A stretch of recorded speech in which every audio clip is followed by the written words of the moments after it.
Hey guys, Matt, IronTrap Garage, and today we are working on Mike's car. So we're tired of people yelling at us and we're tired of yelling at Mike, so I'm gonna get on Mike's car and get some work done on it. He has been very busy with shipping parts and everything else that we have going on, editing videos, and he needs a little bit of help. So I have a little bit of work that I've been meaning to tackle on his car for a while. He was doing some wiring, getting the car to Watt Drive. You might remember last summer, he did a big push and got it moving under its own power so we could take it to the Wheels of Time show, which is a local multi-day street rod show that we always go to, and it was really cool to get it out there. But it's that last 10% that always makes a lot of people kind of have a hard time finishing a car. That's kind of where Mike's at, is about 10% to make it a driver, a shitty driver, but a driver nonetheless. So what I need to work on is a little bit of sheet metal work that wasn't super important for taking it to that event, but we need to get done just so the car is all buttoned up. So one of the biggest things, we did it on the other side, is this quarter panel area here on the car. The car was channeled really far. The lower hinges were cut out. This car was a mess. We raised the car back up, put normal sub rails in. Mike and I put a lower hinge back in, and the doors open and shut now, but we have all this area that was just like torched out back in the day. So we scavenged some pieces, like inner structure area, from some donor B-pillars that we got from the estate where we got all these cars and Mike's car, and we saved this little piece of B-pillar that's for this side that I can use for a pattern. It is very, very poor shape itself, but it gives me the shape and everything that we need. So I'm going to work on making this part today, getting I have this lower quarter patch that I made and welded in, but I never attached it to the lower rocker strip. So we're going to hopefully get all this welded in, get the lower rocker strip clamped together, get that welded to the patch panel, and we'll have this side pretty much for now at least buttoned up. We don't have any major giant holes in the body of this car, and one step closer to getting this thing on the road. So I'm gonna get busy.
All right, so I got my 2 pieces made. Because it's a compound shape, I had to make it out of 2 pieces. So it actually has curvature this way, and then it bends in, and it has curvature like this way as well on this inside edge. So like that. So I made this piece that's on the inner door jamb area. It's hard to see with the door, suicide door situation here. So I have that piece that goes in the door jamb that's bent over 90, and then I have this other piece. I use a shrinker shrinker to create the curvature in here. I cut this opening all fairly symmetrical, and then what we're going to do is I'm going to tack in that corner, and then I can pull the whole piece off as one piece, weld on the back side of it, grind it all smooth, create that corner, and then we'll have one piece that has this shape. I clecoed the inner door jamb so it will stay, we know right where that needs to be, and then I have this trim to fit so that it is a pretty darn tight fit in there. So I know that that needs to fit that opening for everything to jive. So I'm going to get in there with the welder, put some tacks right in the corner here, enough that it'll hold its shape, and then we'll pull it off and take it on and off probably about 10 more times, and then we'll be ready to weld it into the car.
Hey Steve, any chance you could help me tack something real quick? What's that?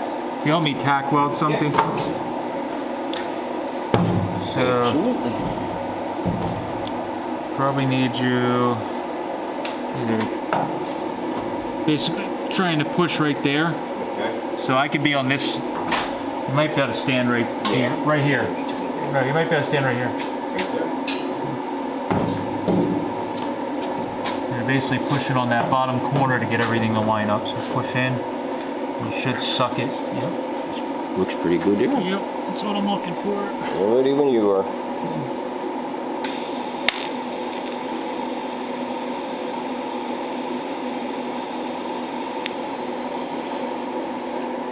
Off.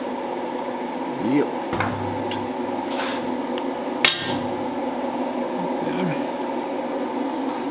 Making a door jamb. Yeah, it is. Yeah. It is. I forgot that I left the hard one to do. That's why I never did this, because I had to make the whole door jamb. The other side, we cut a donor piece out of Oh, right. another one, but this donor piece we had, Pretty bad. it was bad. Yeah. Oh. That explains why I left it all off the car. Why I never did it, because it was a pain in the ass. Left that for later, man. Yep.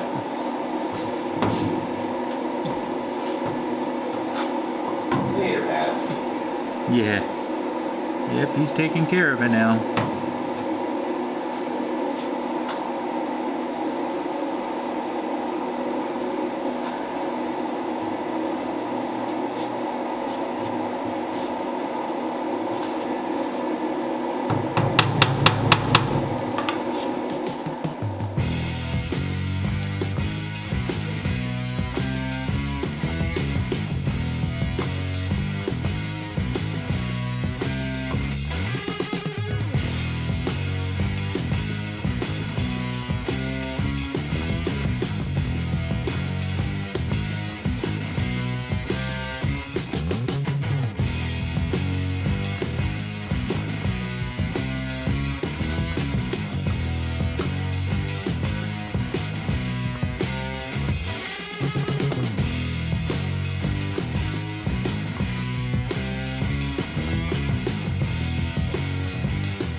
All right, so got the bottom patch all roughed in, blended in. It's very difficult because there's some bracing in the B-pillar, as it always is when you weld right next to the hinges. That area that just sucks in with the heat is hard to get out. I got in there with some old dollies and punches and different things and knocked it up, at least that it's not terrible.